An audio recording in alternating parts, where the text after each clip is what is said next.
ಆಗ ತಾನೇ ಹುಟ್ಟಿದ ಹಸುಗೂಸಿನ ಆರೈಕೆಯಲ್ಲಿ ಭಾರಿ ಹುಷಾರಾಗಿ ಇರಬೇಕು. ಮಗುವಿಗೆ ತಿಂಗಳುಗಳು ತುಂಬುವವರೆಗೆ, ವರ್ಷ ದಾಟುವವರೆಗೂ ಎಚ್ಚರಿಕೆಯ ಕಣ್ಣಿರಿಸಬೇಕಾಗಿದ್ದು ಅವಶ್ಯಕ. ಅದೇ ಹಿನ್ನೆಲೆ ನವಜಾತ ಶಿಶುವಿನ ಆರೈಕೆ ಹೇಗೆ ಮಾಡಬೇಕು, ಪುಟ್ಟ ಮಕ್ಕಳಿಗೆ ಎದುರಾಗುವ ಆರೋಗ್ಯ ಸಮಸ್ಯೆಗಳೇನು, ಕಂದನಿಗೆ ಸ್ತನ್ಯಪಾನ ಎಷ್ಟು ಮಹತ್ವ, ಹೀಗೆ ಅನೇಕ ವಿಷಯಗಳ ಬಗ್ಗೆ ಖ್ಯಾತ ಮಕ್ಕಳ ತಜ್ಞ ವೈದ್ಯರಾದಂತಹ ಡಾಕ್ಟರ್ ಪ್ರವೀಣ್ ವೆಂಕಟಗಿರಿ ಮಾತನಾಡಿದ್ದಾರೆ. ಬನ್ನಿ ನೋಡೋಣ. ನವಜಾತ ಶಿಶುವಿನ ಆರೈಕೆ ಭಾರಿ ಸವಾಲಿನದ್ದು. ಹೆಜ್ಜೆ ಹೆಜ್ಜೆಗೂ ಎಚ್ಚರಿಕೆಯ ಕಣ್ಣಿರಿಸಬೇಕಾದದ್ದು ಅವಶ್ಯಕ. ಅದೇ ಹಿನ್ನೆಲೆ ನವಜಾತ ಶಿಶುವಿನ ಆರೈಕೆ ಹೇಗೆ ಮಾಡಬೇಕು, ಪುಟ್ಟ ಮಕ್ಕಳಿಗೆ ಎದುರಾಗುವ ಆರೋಗ್ಯ ಸಮಸ್ಯೆಗಳೇನು, ಕಂದನಿಗೆ ಸ್ತನ್ಯಪಾನ ಎಷ್ಟು ಮಹತ್ವ, ಅಲ್ಲದೆ ಹುಟ್ಟಿದ ಮಗುವಿಗೆ ಸ್ನಾನ ಯಾವಾಗ ಮಾಡಿಸಬೇಕು, ಹೇಗೆ ಮಾಡಿಸಬೇಕು, ವ್ಯಾಕ್ಸಿನೇಷನ್ ಯಾವುದು ಯಾವಾಗ ಹಾಕಿಸಬೇಕು, ಇದೆಲ್ಲ ವಿಚಾರಗಳನ್ನ ಖ್ಯಾತ ತಜ್ಞ ವೈದ್ಯರಾದ ಮಕ್ಕಳ ತಜ್ಞರಾದ ಡಾಕ್ಟರ್ ಪ್ರವೀಣ್ ವೆಂಕಟಗಿರಿ ವಿಸ್ತೃತವಾಗಿ ಮಾತನಾಡಿದ್ದಾರೆ. ನೋಡ್ಕೊಂಡು ಬನ್ನಿ. ಮಕ್ಕಳಿಗೆ ಬರೋ ಕಾಮನ್ ಇಶ್ಯೂಸ್ ತಂದೆ ತಾಯಿಗೆ ಏನಿರುತ್ತೆ ಅಂತ ನಾನು ಮಾತಾಡ್ತೀನಿ. ಈಗ ಮಕ್ಕಳು ಡೆಲಿವರಿ ಆಗೋ ಟೈಮಲ್ಲಿ ನಾವು 9 ತಿಂಗಳು ಅಂತ ಹೇಳ್ತೀವಿ, ಆದರೆ 37 ವೀಕ್ಸ್ ಕಂಪ್ಲೀಷನ್ ಇದ್ದರೆ ಟರ್ಮ್ ಅಂತ ಹೇಳ್ತೀವಿ. 37ಇಂದ 42 ವೀಕ್ಸ್ ಮಧ್ಯದಲ್ಲಿ. 37 ವೀಕ್ಸ್ಗಿಂತಲೂ ಕಡಿಮೆ ಇದ್ದರೆ ಪ್ರಿಮೆಚ್ಯೂರ್ ಅಂತ ಹೇಳ್ತೀವಿ ನಾವು. ಸೊ ಬರ್ತ್ ಟೈಮಲ್ಲಿ ಕೆಲವು ಇಂಪಾರ್ಟೆಂಟ್ ಥಿಂಗ್ಸು ಪೇರೆಂಟ್ಸು ಗೊತ್ತಾಗಬೇಕಾಗುತ್ತೆ. ಒಂದು 100ರಲ್ಲಿ 10 ಮಕ್ಕಳಿಗೆ ಆಕ್ಸಿಜನ್ ಸಪೋರ್ಟು ಇಲ್ಲದ್ರೆ ಸ್ವಲ್ಪ ಸಪೋರ್ಟ್ ಬೇಕಾಗುತ್ತೆ. ಅದಕ್ಕೆ ಡೆಲಿವರಿ ಟೈಮಲ್ಲಿ ಯಾರೋ ಒಬ್ಬರು ಬ್ರೀದಿಂಗ್ ಸಪೋರ್ಟ್ ಕೊಡೋವರು ಖಂಡಿತ ಇರಬೇಕು. ಸೊ ಅದು ನೀವು ತಿಳ್ಕೊಳ್ಳಿ. ಎರಡನೇದು, ಡೆಲಿವರಿ ಆದ ಕೂಡಲೇ ತಾಯಿಗೆ ಡೈರೆಕ್ಟಾಗಿ ಸ್ಕಿನ್ ಟು ಸ್ಕಿನ್ ಕಾಂಟ್ಯಾಕ್ಟ್ ಅಂತ ಹೇಳ್ತೀವಿ. ಆದಷ್ಟು ಬೇಗ ತಾಯಿ ಡೈರೆಕ್ಟ್ ಕನೆಕ್ಟ್ ಮಾಡಿದರೆ ಅದು ಮಗು ಬ್ರೈನ್ ಗ್ರೋತ್ಗೆ, ತಾಯಿ ಜೊತೆ ಬಾಂಡಿಂಗ್ಗೆ, ಆಮೇಲೆ ಮಿಲ್ಕ್ ಪ್ರೊಡಕ್ಷನ್ಗೂ ಹೆಲ್ಪ್ ಆಗುತ್ತೆ. ಇದು ತುಂಬ ಇಂಪಾರ್ಟೆಂಟು.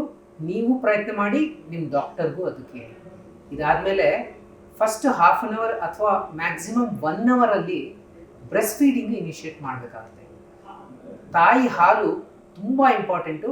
ಫಸ್ಟ್ 3 ಡೇಸಲ್ಲಿ ಒಂದು ಡಿಫ್ರೆಂಟ್ ಮಿಲ್ಕ್ ಬರುತ್ತೆ, ಅದನ್ನು ಕೊಲೆಸ್ಟ್ರಮ್ ಅಂತ ಹೇಳ್ತಾರೆ. ಅದು ನಿಮಗೆ ಲಾಂಗ್ ಟರ್ಮ್ ಬ್ರೈನ್ ಗ್ರೋತ್ಗೆ ಮತ್ತು ಇನ್ಫೆಕ್ಷನ್ಸ್ ಕಡಿಮೆ ಮಾಡೋ ಆ್ಯಂಟಿಬಾಡೀಸು, ಆಮೇಲೆ ನ್ಯೂಟ್ರಿಯೆಂಟ್ಸು ಎಲ್ಲನೂ ಇರುತ್ತೆ. ಇದನ್ನು ಮಿಸ್ ಮಾಡ್ಕೋಬೇಡಿ. ಫಸ್ಟ್ 3 ಡೇಸಲ್ಲಿ 4 ಡೇಸಲ್ಲಿ ಬರೋ ಮಿಲ್ಕ್ ತುಂಬ ಇಂಪಾರ್ಟೆಂಟು. ಕ್ವಾಂಟಿಟಿ ತುಂಬ ಕಡಿಮೆ ಇರುತ್ತೆ. ಅಯ್ಯೋ ಹಾಲು ಸಾಕಾಗಲ್ಲ ಅಂತ ಅಂದ್ಕೊಳ್ತೀರಾ, ಹಾಗೆ ಮಾಡಬೇಡಿ. ಡ್ರಾಪ್ಸ್ ಆಗಿ ಬಂದ್ರೂ ಅದು ಮಕ್ಕಳಿಗೆ ಕೊಡಿ. ಅದು long term benefit, health benefits ಮಗುಗೆ ಇರುತ್ತೆ. ಇದಲ್ಲದೆ ವಿಟಮಿನ್ ಕೆ ಅಂತ ಅನ್ನೋದು ಅಟ್ ಬರ್ತ್ ಖಂಡಿತ ಎಲ್ಲ ಮಕ್ಕಳಿಗೆ ಕೊಡಬೇಕು. ಇದು ಬ್ಲೀಡಿಂಗ್ ಪ್ರಾಬ್ಲಮ್ಸ್ನೆಲ್ಲ ಸ್ಟಾಪ್ ಮಾಡುತ್ತೆ. ಆಮೇಲೆ ನೀವು ವ್ಯಾಕ್ಸಿನ್ಸ್ ಒಂದು 3 ವ್ಯಾಕ್ಸಿನ್ಸ್ ಕೊಡ್ತೀವಿ ನಾವು ಆಫ್ಟರ್ ಬರ್ತು.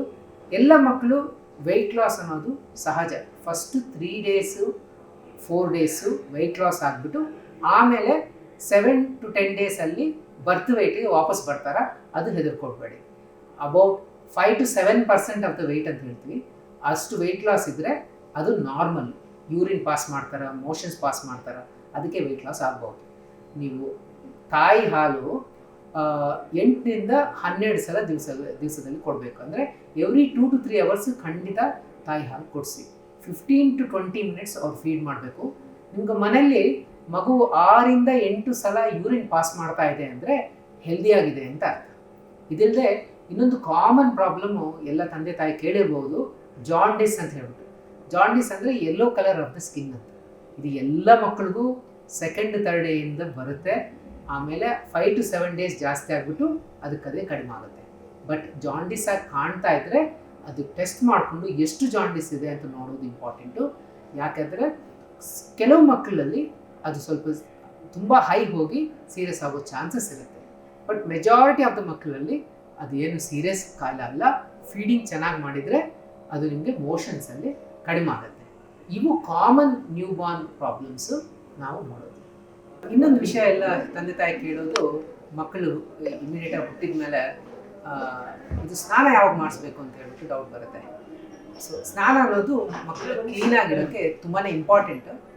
ಬಟ್ ಡೆಲಿವರಿ ಆದ ಕೂಡ ಅವ್ರಿಗೆ ಬ್ಲಡ್ ಸ್ಟೇನ್ಸ್ ಇರ್ಬೋದು, ಮತ್ತು ಇನ್ನೊಂದು ವೈಟಾಗಿ ನಾವು ಫ್ಯಾಟ್ ಥರ ಕಾಣುತ್ತೆ, ಅದು ವರ್ನಿಕ್ಸ್ ಕೇಸಿಯೋಸಾ ಅಂತ ಹೇಳ್ತೀವಿ. ಅದನ್ನು ತೆಗಿಯೋಕ್ಕೆ ಹೋಗಬೇಡಿ. ಬ್ಲಡ್ ಸ್ಟೇನ್ಸ್ನ ಕ್ಲೀನ್ ಮಾಡ್ಬೋದು.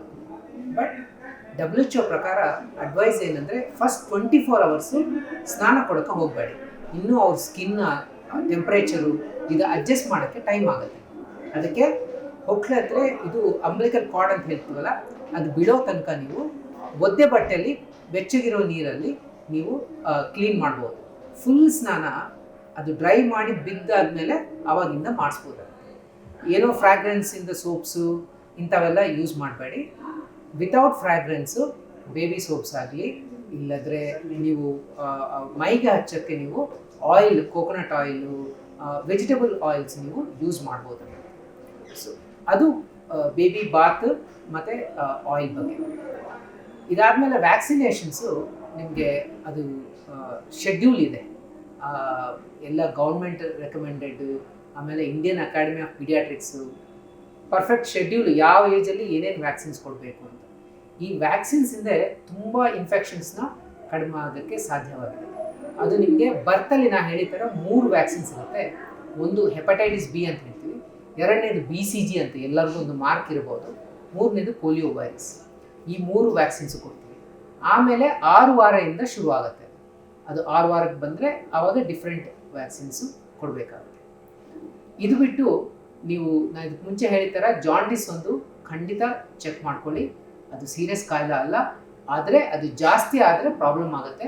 ಅದಕ್ಕೆ ನೀವು ಡಾಕ್ಟರ್ ಹತ್ರ ತೋರಿಸ್ಬಿಟ್ಟು ಲೆವೆಲ್ ಬೇಕಾದ್ರೆ ಚೆಕ್ ಮಾಡಿಕೊಂಡು ಮೆಜಾರಿಟಿ ಆಫ್ ದ ಟೈಮ್ ಅದು ಫೀಡಿಂಗ್ ಚೆನ್ನಾಗಿ ಮಾಡಿದರೆ ಅದು ಕಡಿಮೆ ಆಗುತ್ತೆ ಅಂತ ನೀವು ತಿಳ್ಕೊಂಡಿರ್ಬೇಕು. ವೈದ್ಯರ ಈ ಮಾತುಗಳನ್ನ ಗಮನದಲ್ಲಿಟ್ಟುಕೊಂಡು ಮಗುವಿನ ಲಾಲನೆ, ಪೋಷಣೆ, ಆರೈಕೆ ಮಾಡುವುದು ಹೆಚ್ಚು ಸೂಕ್ತ.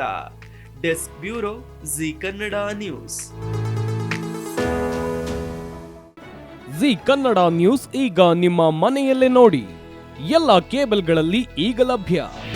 ನಿಮ್ಮ ನೆಚ್ಚಿನ ಜಿ ಕನ್ನಡ ನ್ಯೂಸ್ ಈಗ ಸನ್ ಡೈರೆಕ್ಟ್ ನಲ್ಲಿ number 292, Tata play number 1664, Jio TV number 1334, NXT digital number 30, in cable number 30, city networks 51, U digital number 162, GTPL number 17, Rockline telecommunications number 42, Shri Basaveshwara cable number 168, rural cable network 60, Vinayaka digital 57, Abhishek cable 821, city channel 53, Siddeshwara cable network 57, V4 digital Infotech 628, Surya digital networks 53, Gajanan digital number 836, Malnad infotech private limited number